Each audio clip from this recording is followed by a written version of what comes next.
Wedding portrait resurfaces after 100 years. And historians pale when they zoom in on the bride. The auction house in Charleston, South Carolina, was clearing out the Whitmore estate when Dr. James Miller noticed the photograph. Listed simply as wedding portrait, circa 1868, it sat among boxes of family papers and tarnished silver, its cracked glass and water-damaged frame suggesting decades of neglect. James, a historian specializing in Reconstruction-era photography, bid $30 for it, more from completeness than genuine interest. For 3 weeks, the photograph languished in his archive at the University of Georgia, scanned and cataloged alongside dozens of similar images. But while preparing a lecture on post-war Southern life, James finally examined it closely. He enlarged the image on his computer screen, studying the couple standing stiffly before a plantation house. The bride appeared young, perhaps 20, with delicate features and dark skin. She was black. The groom was white, significantly older, mid-50s, with a thick beard and cold eyes that stared directly at the camera. An interracial marriage in 1868 South Carolina would have been extraordinary, though not technically illegal in that brief window between war's end and Jim Crow's iron grip. James zoomed in on the bride's face. Her expression was eerily blank, showing none of the nervousness or joy typical in wedding portraits.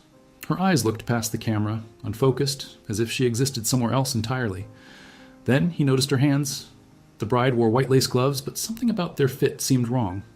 James enhanced the image, sharpening the resolution, and his stomach dropped.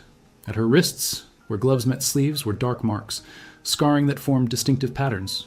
He had seen such marks before in photographs of formerly enslaved people. They were shackle scars, left by iron restraints used on prisoners and enslaved individuals. But this was 1868. The Emancipation Proclamation had been issued in 1863. The 13th Amendment abolishing slavery was ratified in December 1865.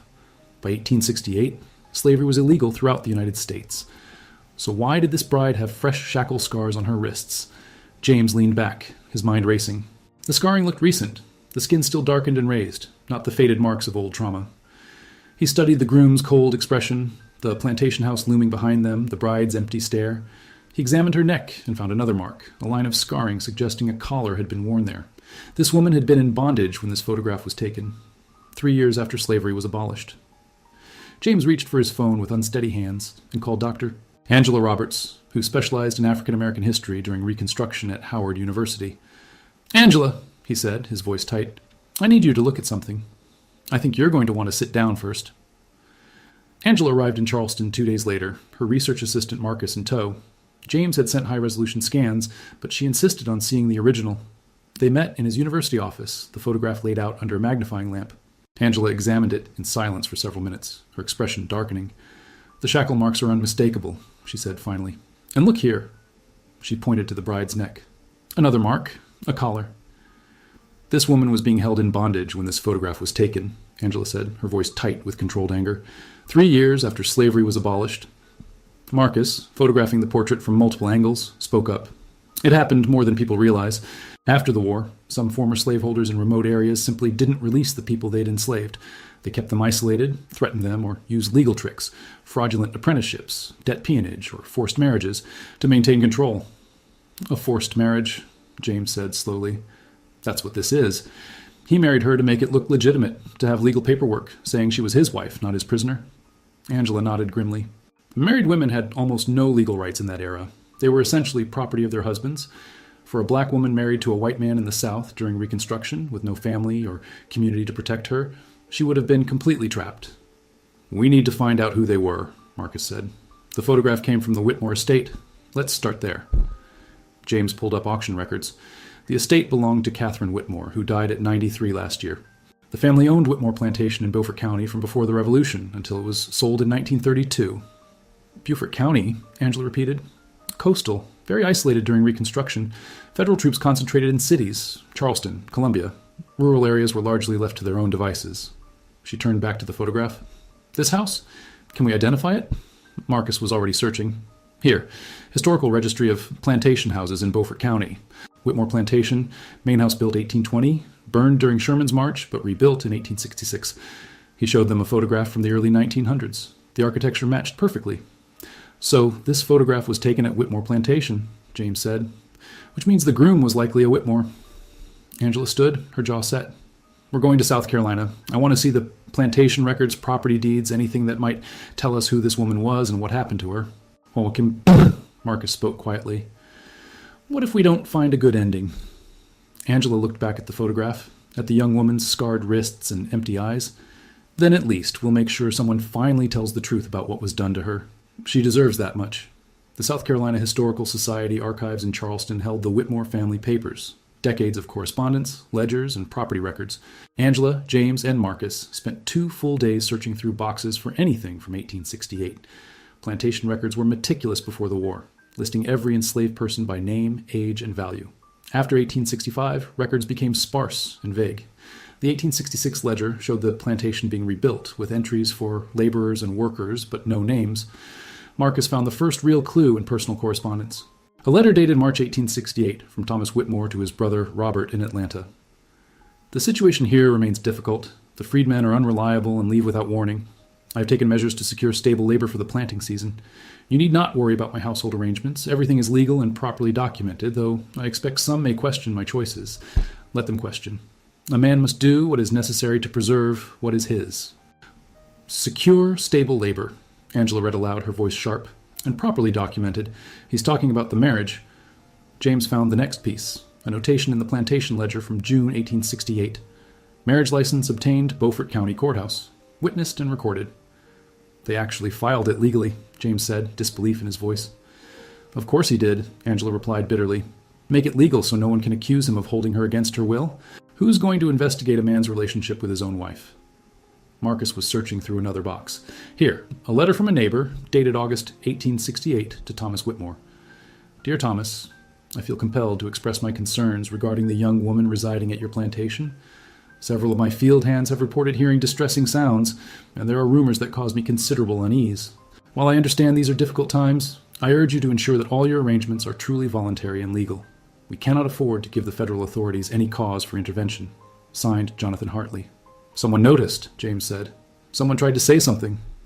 But not enough, Angela replied, reading Thomas Whitmore's response. Your concerns are noted but misplaced. My wife and I conduct our private affairs as we see fit. I suggest you attend to your own household and cease spreading malicious gossip. The word wife mocked them from the page. The Beaufort County Courthouse records from 1868 had been digitized. Marcus pulled them up, searching marriage licenses from June. There it was. Thomas Whitmore, age 51, planter. To Sarah, age 19, Negro, spinster. No last name given for the bride. Just Sarah. No surname, no family listed, no history, Angela said quietly. Just a first name, as if she appeared from nowhere. But now they had something to search for. Marcus began searching through Freedmen's Bureau records, the federal agency established to help formerly enslaved people transition to freedom. If Sarah had been enslaved at Whitmore Plantation before the war, there might be records. 2 hours later, he found it. A registry from 1865, listing people emancipated from Whitmore Plantation. Sarah, female, approximately 16 years old, house servant. Angela felt a chill. Sarah had been enslaved at Whitmore. She had been freed in 1865, and 3 years later she was back there, married to her former enslaver, wearing shackles under her wedding dress. The Freedmen's Bureau records painted a clearer picture. In January 1866, Sarah appeared on a registry in Charleston, living in a freedmen's settlement and working as a laundress. The record noted she could read and write, unusual for someone who had been enslaved. By April 1866, there was another entry. Sarah, formerly of Whitmore Plantation, seeking assistance to locate family. Mother, Dinah, sold to Georgia, 1859. Father, unknown. Siblings, Brother James, last known location, Mississippi. She had been trying to reunify with her family, like thousands of other newly freed people.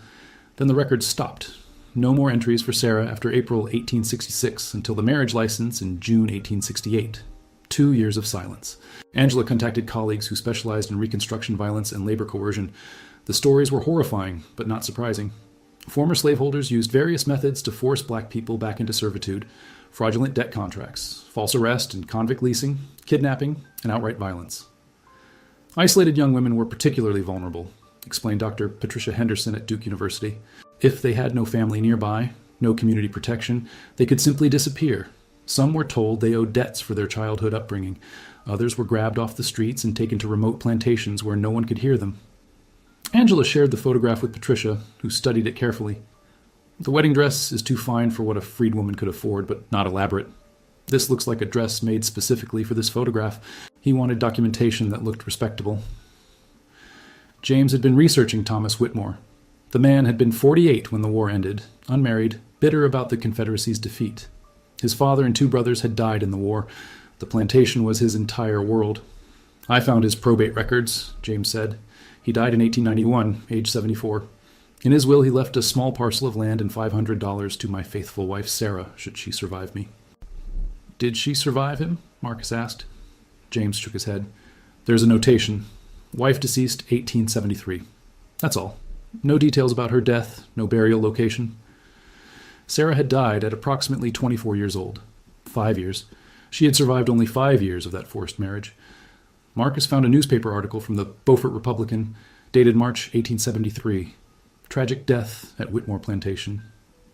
Mrs. Sarah Whitmore, wife of prominent planter Thomas Whitmore, died suddenly on Tuesday last. The cause of death is reported as fever. Mrs. Whitmore was known to be of delicate constitution. She is survived by her husband. Funeral services will be private. "Fever," Angela said flatly. "How convenient." "There's no death certificate on file," James added. "Either it was never filed or it's been lost." They sat in silence, looking at Sarah in her wedding dress, her wrists scarred, her eyes empty. A young woman who had survived slavery, tasted freedom, tried to find her family, and was dragged back into captivity through a legal document that called itself a marriage. "Someone else must have known," Marcus said. "That letter from the neighbor, Hartley, he suspected something. Were there other letters? Other people who noticed?" Angela searched through remaining Whitmore correspondence. In a bundle from 1870, she found something that made her pause. A letter from Elizabeth Hayes, addressed to Thomas Whitmore. "Sir, I am writing on behalf of the Ladies' Aid Society. We have heard distressing reports about the condition of your wife. Christian charity compels me to request that you allow our society to visit your home and ensure Mrs. Whitmore's well-being." Thomas Whitmore's response was curt. "Madam, your interference in my private affairs is neither welcome nor warranted. My wife is well cared for and has no need of your society's intrusions." Someone had tried. Someone had known something was wrong and attempted to intervene. But Thomas Whitmore had shut them out, and Sarah remained trapped. "We need to find the Ladies' Aid Society records," Angela said. "If they noticed enough to write to him, they might have documented more." The records of the Beaufort Ladies' Aid Society were stored in the town's historical museum. The society had been formed in 1866 by Northern women who came south during Reconstruction to help establish schools and provide aid to freed people. The society's secretary had been meticulous. Every meeting was recorded, every charitable visit documented.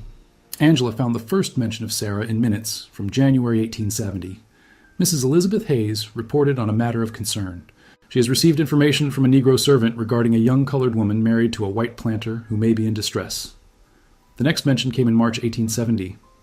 Mrs. Hayes reported that Mr. Whitmore declined our offer of assistance. The matter was tabled. Then, in June 1870, an entry that made Angela's hands tremble. A Negro woman named Dinah, seeking her daughter Sarah, came to our office. She had recently arrived from Georgia, and through the Freedmen's Bureau, located information that her daughter might be in Beaufort County. Sarah's mother. She had found her daughter. She had come looking for her. Marcus was already searching ahead through the Ladies' Aid Society records. Here, July 1870. Mrs. Hayes reports that Dinah, the Negro woman seeking her daughter, was turned away from Whitmore Plantation by Mr. Whitmore himself. She was told that his wife desired no contact with her former life, and that Dinah should not return. Dinah came to our office in great distress, insisting her daughter would never refuse to see her. "He wouldn't let her mother see her," James said, his voice hollow. "Her mother came all the way from Georgia, and he wouldn't even let them speak." Angela kept reading. The entries continued through 1870 and into 1871, documenting the Society's increasingly desperate attempts to help. They tried contacting the Freedmen's Bureau, but were told Sarah was legally married, and the Bureau had no authority over marital matters. They tried the local sheriff, who laughed and said a man's wife was his own business. They attempted to have a minister visit, but Thomas Whitmore refused. Dinah appeared repeatedly in the records, staying in Beaufort, taking whatever work she could find, hoping for a chance to see her daughter. In October 1871, she convinced a delivery man who brought supplies to the plantation to carry a letter to Sarah. The man reported that Mr. Whitmore intercepted all mail. In December 1871, Dinah tried to approach the plantation at night. She was caught by men Thomas Whitmore employed, beaten, and threatened with arrest if she trespassed again. The last mention of Dinah was March 1872. Dinah has left Beaufort, destination unknown. She came to our office before departing and expressed her belief that her daughter is being held against her will, but she has no means to help and fears for her own safety. She wept and said she had survived slavery only to lose her daughter to something worse. Angela closed the record book, Unable to continue, Sarah had been trapped. Her mother had been right there, so close, and Thomas Whitmore had kept them apart until Dinah was finally forced to give up and leave. Oh, what about 1873? Marcus asked quietly. The year Sarah died? Angela opened the next volume. In March 1873, there was a brief entry. News reached us of the death of Mrs. Sarah Whitmore. Mrs. Hayes expressed deep sorrow and stated that she believes the young woman's death may not have been from natural causes. However, as no autopsy was performed, and Mr. Whitmore has made the funeral private, there is no means to investigate. We have failed this young woman. That was all. Sarah had died, and even the women who had tried to help her could do nothing but record their sorrow. We need to find out if Dinah ever learned what happened to her daughter, Angela said, and we need to find where Sarah was buried. Tracking Dinah proved challenging. Marcus started with a Freedmen's Bureau registry from June 1870. The entry listed her as Dinah, approximately 43 years old, formerly enslaved in Georgia, literate, seeking family. The registry noted where she had come from. Emancipated from Thornton Plantation, Wilkes County, Georgia, 1865. James contacted colleagues at the University of Georgia. Within 2 days, they had found Dinah in the Thornton Plantation slave schedules from 1860. Dinah, female, age 33, house servant. One child, Sarah, age 7. The schedule also included a chilling notation. Child Sarah sold to South Carolina buyer, 1859. Sarah had been 6 years old when she was sold away from her mother. Census records showed Dinah's path after she left Beaufort in 1872. She appeared in the 1880 census in Atlanta, working as a laundress, living in a boarding house with other black women. By 1900, she was in Birmingham, Alabama, listed as a widow and working as a cook, living with a family named Johnson. The 1910 census showed Dinah, now listing her age as 83, still in Birmingham, still working despite her age. She was living with a younger woman named Mary Johnson and Mary's children. Dinah died in 1914, according to a death certificate Marcus located through Alabama Vital Records. She was buried in Birmingham's Elmwood Cemetery, in the section designated for black burials. The cause of death was listed as pneumonia. She was approximately 87 years old. She lived 41 years after Sarah died, James said quietly. She must have carried that grief for 4 decades. Angela made arrangements to travel to Birmingham. If Dinah had lived with the Johnson family, there might be descendants who knew her story. It took 3 weeks, but Marcus finally located a great-granddaughter of Mary Johnson, a woman named Patricia Collins, who lived in Atlanta and was active in genealogy circles, researching her family's history. When Angela called and explained what they had discovered, Patricia was silent for a long moment. My grandmother told me about Dinah, Patricia said finally. She lived with our family for years, helped raise my great-grandmother Mary. Grandma said Dinah was the kindest woman she'd ever known, but there was always a sadness in her. She used to talk about a daughter who had been taken from her during slavery, a daughter she'd tried to find after the war but couldn't save. Did she ever tell you her daughter's name? Angela asked. Sarah, Patricia said. Her name was Sarah. Dinah said she'd found her, but by the time she did, it was too late. She said her daughter had been trapped by a white man who claimed to be her husband, and that he'd killed her eventually, though no one would call it what it was. Grandma said Dinah cried every year on what she thought was Sarah's birthday. Angela felt tears burning in her eyes. We found a photograph of Sarah on her wedding day. We can see the shackle marks on her wrists. Patricia's breath caught. You found proof? Yes, and we're going to tell her story. We're going to make sure people know what was done to her and that her mother spent years trying to save her. Can you send me the photograph? Patricia asked. I'd like to see her. Dinah kept one thing with her always, a small piece of cloth she said Sarah had embroidered when she was little, before she was sold. It's all she had left of her daughter. I have it now. I'd like to finally see Sarah's face. Angela promised to send the photograph. But first, they needed to find one more thing, where Sarah was buried. Finding burial records from 1873 in rural South Carolina proved nearly impossible. Church records were incomplete, and many plantation owners buried black workers in unmarked graves on their own property, keeping no official documentation. Thomas Whitmore's probate records mentioned no family cemetery, and local church records showed no burial for Sarah Whitmore in March 1873. The Ladies' Aid Society records finally provided a clue. In April 1873, a month after Sarah's death, there was an entry. Mrs. Hayes reports that she spoke with the Negro man Jacob, who works at Whitmore Plantation. He stated that Mrs. Sarah Whitmore was buried in the old slave cemetery on the north edge of the property, not in the family plot. He expressed that this was wrong and shameful, but he had no power to change it.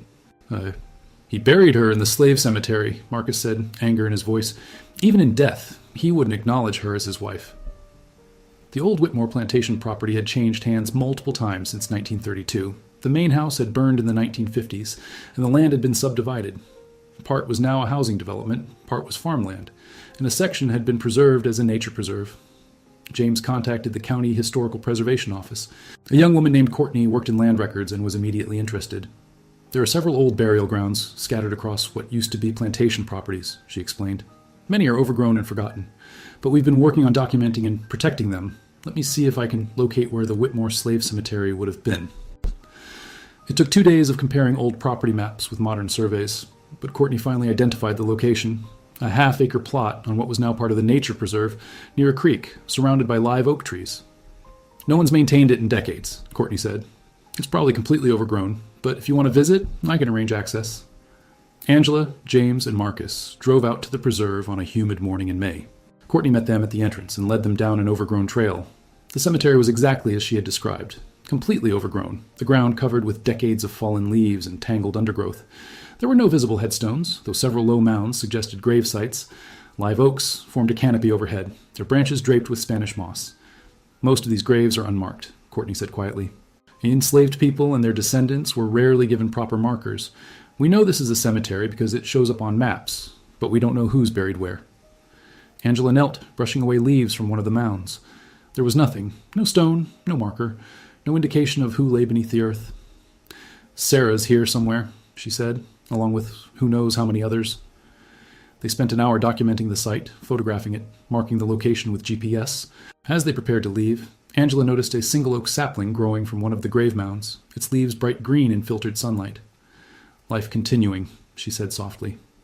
Back in Charleston, they compiled everything they had learned. The photograph of Sarah in her wedding dress, the scars on her wrists, the marriage license that had legalized her captivity, the records of her mother's desperate attempts to save her, the testimony of the Ladies' Aid Society, and the location of her unmarked grave. Angela suggested what they should do next. We need to tell this story publicly, not just in academic journals where only other historians will see it. We need to write this for everyone, for Patricia and her family who carry Dinah's memory, for the descendants of everyone buried in that forgotten cemetery, for anyone who needs to understand that slavery didn't end cleanly in 1865. James nodded. And we need to do something about that cemetery. Get it properly marked and maintained. Make sure people know what happened there. Marcus was already drafting a press release. The photograph is going to shock people. That's good. They need to be shocked. They need to see Sarah's face and her scarred wrists and understand what was done to her under the cover of legality. They worked through the night, preparing an article for publication, reaching out to journalists, contacting descendants, planning a memorial service at the cemetery. The article appeared first in the Journal of Southern History, with a companion piece in the Atlanta Journal-Constitution. The headline was stark. Wedding photo reveals illegal enslavement after abolition. Historian uncovers forced marriage used to hide captivity. The photograph of Sarah accompanied both articles, her young face, her empty eyes, and a close-up showing the shackle scars on her wrists. The response was immediate and overwhelming. The story was picked up by national news outlets, shared thousands of times on social media, and sparked intense discussions about the violence of Reconstruction and the long shadow of slavery. Patricia Collins, Dinah's descendant, gave interviews about her great-great-grandmother's lifelong grief. She shared the piece of embroidered cloth that Dinah had kept, a small square of faded fabric with careful stitches forming a simple flower pattern made by Sarah's hands when she was a child. This was all Dinah had of her daughter, Patricia told reporters, holding the fragile cloth carefully. She carried it with her for nearly 50 years, and now finally people will know why. The Beaufort County Historical Society announced plans to establish a memorial at the old slave cemetery where Sarah was buried. Donations poured in from across the country, money to clear the overgrown site, install markers, and create an information board telling the stories of those buried there. Legal scholars wrote about how forced marriage had been used as a tool of continuing exploitation. Historians found other similar cases, at least a dozen documented instances of formerly enslaved women forced into marriages with their former enslavers in the years immediately after abolition. Sarah's story was no longer hidden. It was being told, being taught, being remembered. 6 months later, on a clear October morning, more than 200 people gathered at the restored cemetery on what had been Whitmore Plantation. The overgrown site had been cleared, the graves marked with simple stones, and a memorial wall erected listing the names of those known to be buried there. At the center stood a larger monument dedicated specifically to Sarah. It bore her photograph, not the wedding portrait, but the only other image Patricia had been able to find, a small daguerreotype showing Sarah as a young girl, smiling. Beneath it, an inscription read, Sarah, born approximately 1848, died 1873. Daughter of Dinah, survived slavery, sought freedom, was stolen back into bondage through forced marriage. Her mother never stopped searching for her. May her story remind us that justice delayed is justice denied. Angela stood before the crowd, holding the wedding photograph. This image almost disappeared into obscurity, she said. It survived by chance, stored in an attic, sold at auction, nearly overlooked. But Sarah's story deserves to be told, not just for historical record, but because it reveals a truth we must face. The violence of slavery did not end with emancipation. It continued in different forms, hidden behind legal documents and respectable facades. Patricia stood beside her, holding the piece of embroidered cloth. My great-great-grandmother Dinah carried this for nearly 50 years. It was all she had of her daughter, all she could hold on to. She died, never knowing if anyone would remember Sarah, if anyone would care what happened to her. She looked out at the crowd, tears streaming down her face. But we're here today. We remember. We care. And we're telling the truth. James spoke about the research process, about how one photograph had led to boxes of documents, to hidden stories, to a network of women who had tried to help Sarah and failed. The Ladies' Aid Society tried. Dinah tried. Neighbors suspected and some spoke up. But the law protected Thomas Whitmore. The law said Sarah was his wife, and what happened between husband and wife was private. The law was wrong.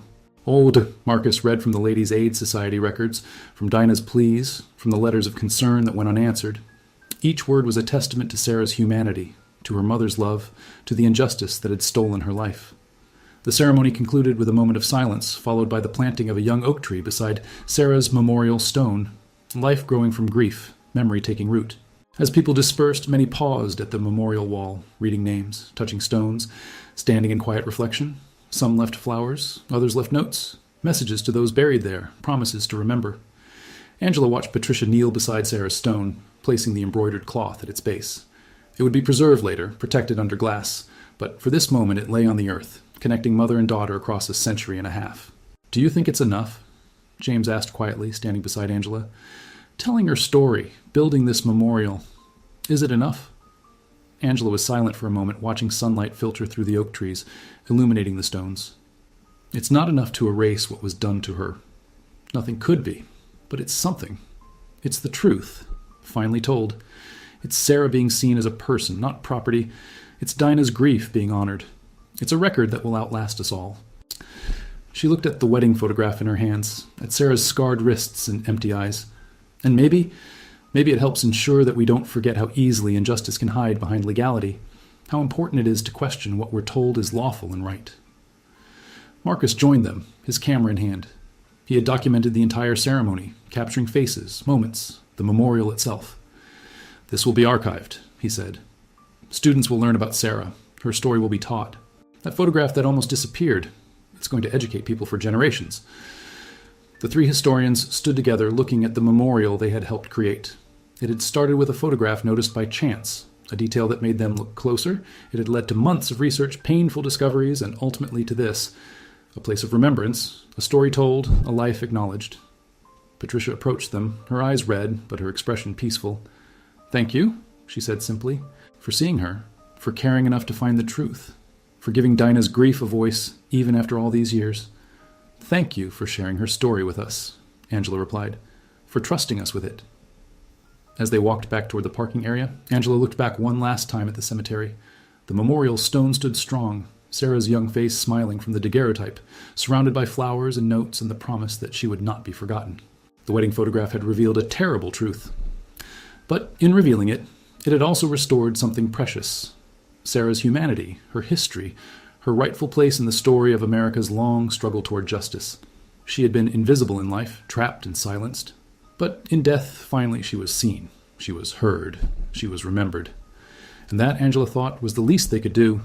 The very least, and perhaps the most important thing of all.